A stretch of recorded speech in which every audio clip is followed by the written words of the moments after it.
Hello Seeker.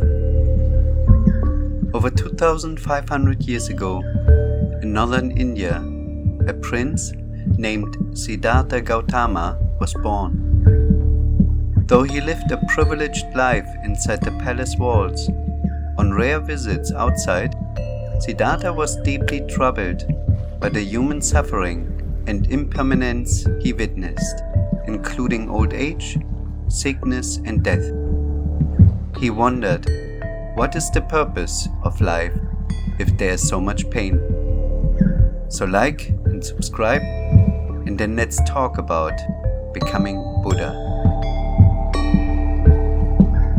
At age 29, Siddhartha left behind his comfortable life to find answers.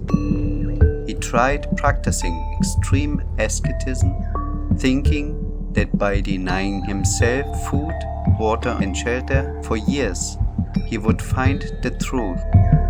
But this did not work. Finally, Siddhartha sat under a fig tree and vowed not to get up until he attained enlightenment. After many days of meditating, Siddhartha experienced a profound awakening. He realized that the root cause of humanity's suffering is tanha, craving and attachment. When we cling to temporary things, we inevitably suffer. Achieving nirvana, or freedom from suffering, comes when we let go of cravings and see things as they truly are. Siddhartha, now called Buddha, one who awoke, dedicated the rest of his life to sharing his insights.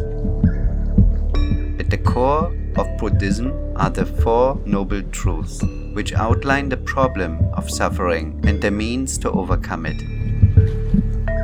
The first truth explains that life involves dukkha, suffering, dissatisfaction, and imperfection. The second truth identifies tanha, craving and attachment, as the source of dukkha.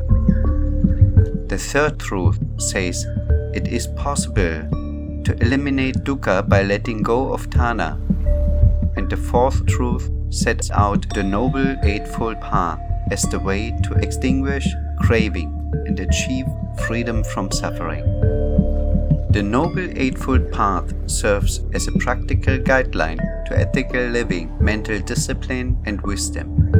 By following its principles of right understanding, intention, speech, action, livelihood, effort, mindfulness, and concentration, anyone can attain enlightenment and nirvana. The Buddha emphasized that his teachings were rooted in experience, not faith, and could be tested by anyone. Buddhism encourages personal effort, compassion for all beings, letting go of self-centeredness, and finding the middle way without extremes. The tradition evolved as it spread across Asia and absorbed local beliefs.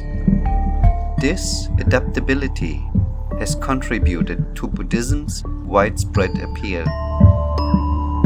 So in essence, Buddhism is a universal path focused on transcending suffering by mastering the mind. Buddhism promotes the idea of non-violence and compassion for all living beings.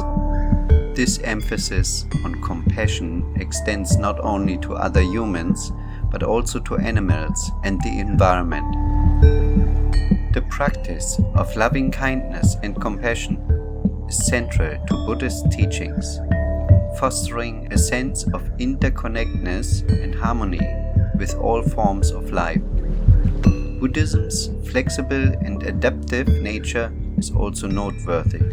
As it spread to various parts of the world, it integrated with local cultures and traditions, resulting in the development of diverse schools and practices within the broader Buddhist tradition. This adaptability has allowed Buddhism to resonate with people from different cultural backgrounds and has contributed to its global appeal. Overall, Buddhism's emphasis on profound self-discovery, practical application of teachings, compassion, and adaptability sets it apart from many other world religions, making it a unique and accessible path to spiritual growth and enlightenment. Buddhism can be viewed as a response to the prevailing spiritual and social context of its time, offering an alternative path to spiritual liberation.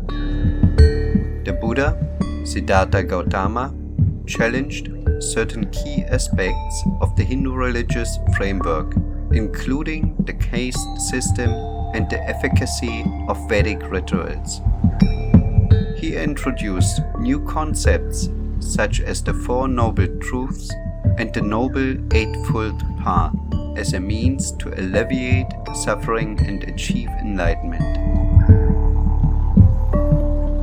While Buddhism may have been influenced by certain aspects of Hindu philosophy, it developed its own distinct doctrines and practices that set it apart from Hinduism. For instance, Buddhism rejected the authority of the Vedas, the ancient Hindu scriptures, and placed more emphasis on personal experience and individual effort in attaining enlightenment.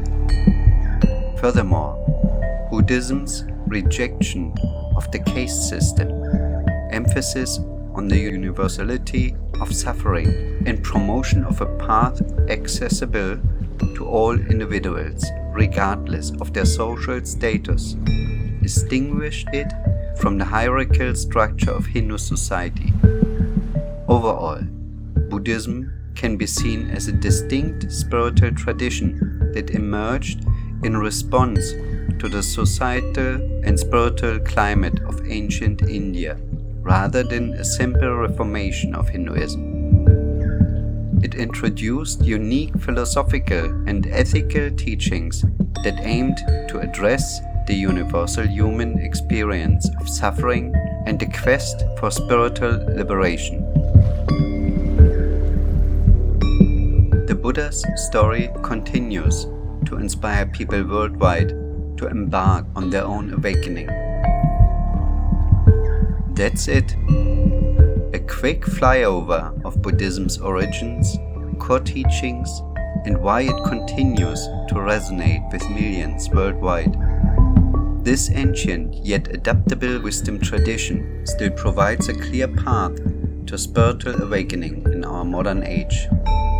As the Buddha himself encouraged, don't just take his word for it. Try out meditation and mindfulness practices for yourself. See if they bring more stillness and satisfaction to your life. With an open and curious mind, you too may discover your own enlightenment. If you want to dive deeper into ancient wisdom and how it is still important, check out some of my other videos. And be sure to subscribe for more bite-sized wisdom thoughts the future will bring. Now I want to know from you, what is the one attachment you could start letting go of today? And which one would be the hardest? Is it possible to practice non-attachment in modern relationships? Let me know your thoughts in the comments. I'm eager to discuss this with you. Until next time, spread love, peace, joy and mindfulness to those around you. Take care, and as always, let wisdom guide your path.